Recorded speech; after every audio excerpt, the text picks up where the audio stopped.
Hola, ¿qué tal? Lucía, Tomás, un gusto que ustedes estén acá.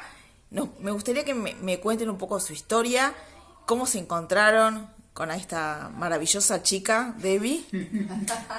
Hola, Debbie, ¿cómo andás? Hola, Janet. Quiero que me cuenten un poco cómo fue que se conocieron, cómo es un poco la historia, qué fue lo que los unió. Los escucho. ¿Quieres empezar vos, Lucía? O empiezo yo.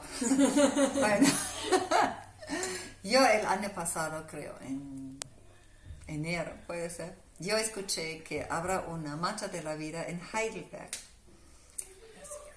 en una ciudad en el sur de Alemania, una ciudad universitaria, y de mi familia tengo relación porque mi padre nació en Heidelberg y mi abuelo, que nunca he conocido, con él tengo una historia no muy grata, digamos, de la historia de los nazis.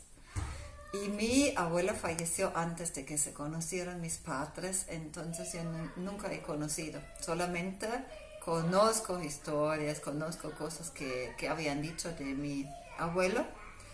Y vengo de una familia, digamos, de descendencia nazi, se puede decir. Pero siempre nosotros fuimos las víctimas. ¿Por qué? Porque a mi abuelo le quitaron el trabajo después de la Segunda Guerra Mundial, cuando ocuparon los americanos esta zona de Alemania. Y sabía que él era parte del área de las finanzas, cobrando impuestos o algo, que había hecho otra carrera, pero más no sabía yo.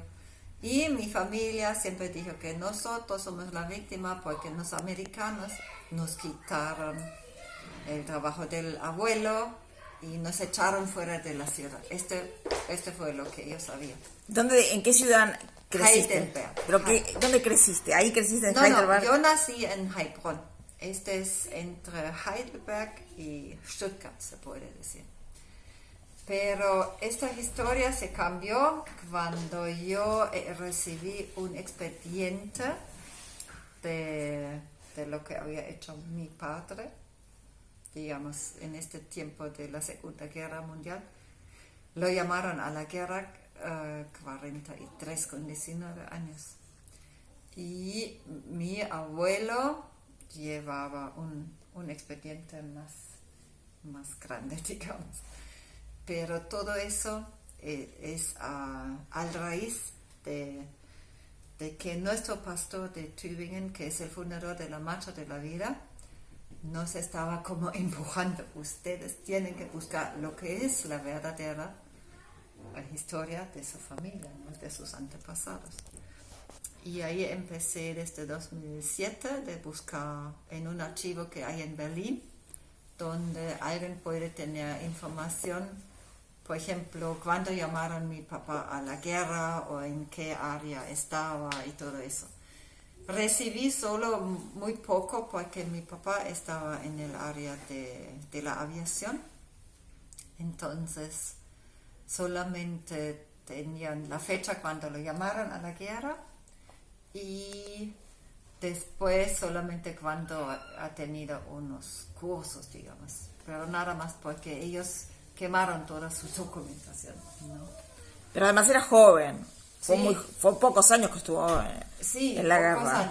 Pocos años, pero lo capturaron en Rusia y vino después de unos años a vuelta a Alemania, ¿no? Volvió después de la guerra a Alemania y ahí fue digamos, pero tu sorpresa con respecto al pasado es más que nada, no con tu papá, sino con tu abuelo. ¿Cómo es la Más historia? que nada con mi abuelo, sí, porque la verdad yo siempre, bueno, como niña no entendía mucho.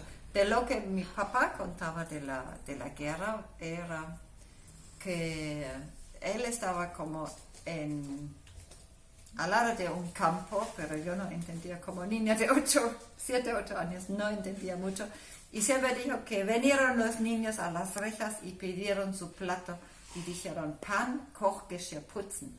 Eso es como, queremos lavar tu plato.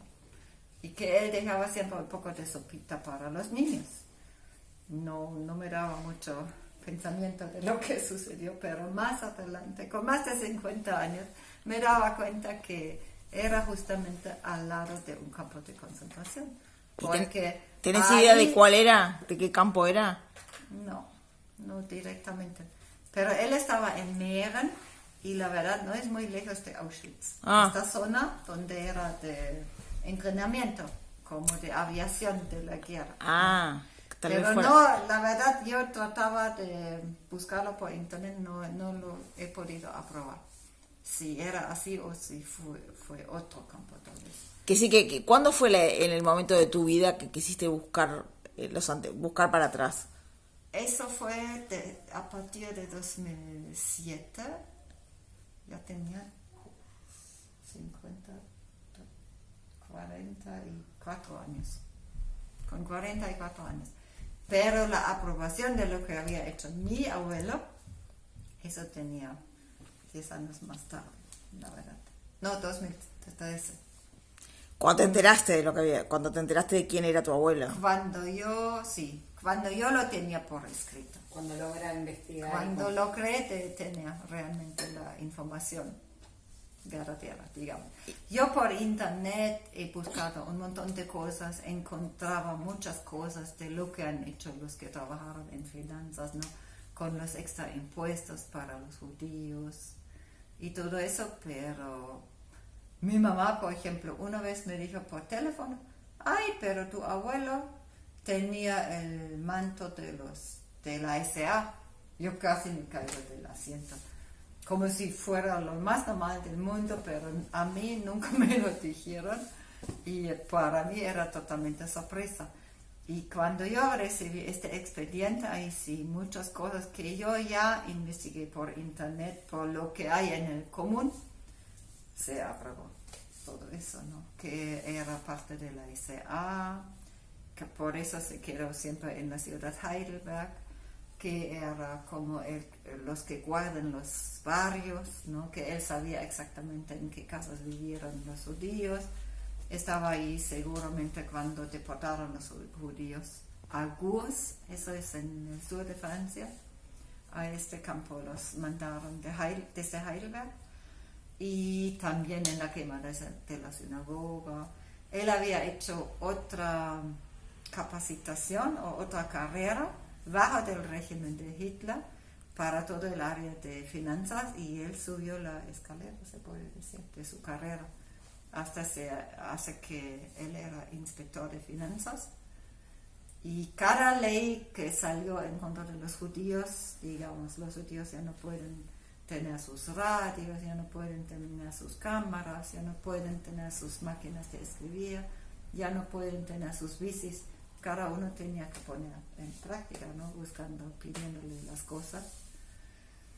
Y la verdad, él ganaba un montón de plata que también me quedé choqueada, la verdad. Y por eso también siempre quería volver a este puesto después de la guerra. Y ¿Qué pasó con él después de la guerra?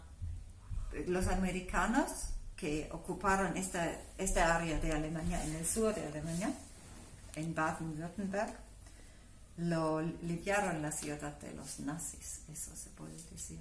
Claro. Y Heidelberg es una ciudad hermosa que no se dañó durante la Segunda Guerra Mundial, porque uno de los generales o los que han dado órdenes de ataques a las ciudades con bombas dijo que ahí no me van a tocar esta ciudad porque tenía parientes en Heidelberg. Por eso no. Interesante como las Sí, cosas. yo tampoco lo sabía, pero Interesante como las cosas se van investigando dando. las cosas, yo lo encontré, esta información. Debbie, contanos un poco tu encuentro, cómo fue la historia y cómo la otra parte de la historia. Vos tenés, digamos, la otra verdad de la milanesa, la otra parte, Otra cara. la otra cara. Nada, en paralelo en Uruguay, mientras que Lucía hacía toda esa investigación de dónde venía y quién era su familia, yo sí bien tenía muy claro quién es mi familia y de dónde venía.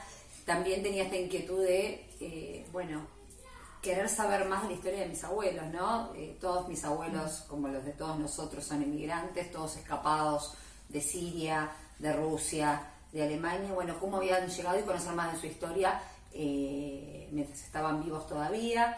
Mi abuelo murió cuando yo era muy chica, yo tenía 8 años cuando mi abuelo murió, que llegó de Alemania, y me encontraba con muy poca información de todas las historias. En realidad el factor común de todas las historias es que se hablaba poco, que nuestros abuelos habían hablado muy poco de cómo habían llegado a Uruguay, de lo que les había pasado, y como una barrera muy alta que después el pastor de la iglesia de Tomás y de Lucía los llama los velos del silencio, hablando del silencio de los nazis en realidad, pero que yo de alguna manera percibía un poco de lo mismo, esto desde el trauma, la dificultad para contar la historia, desde el dolor de lo vivido, ¿no?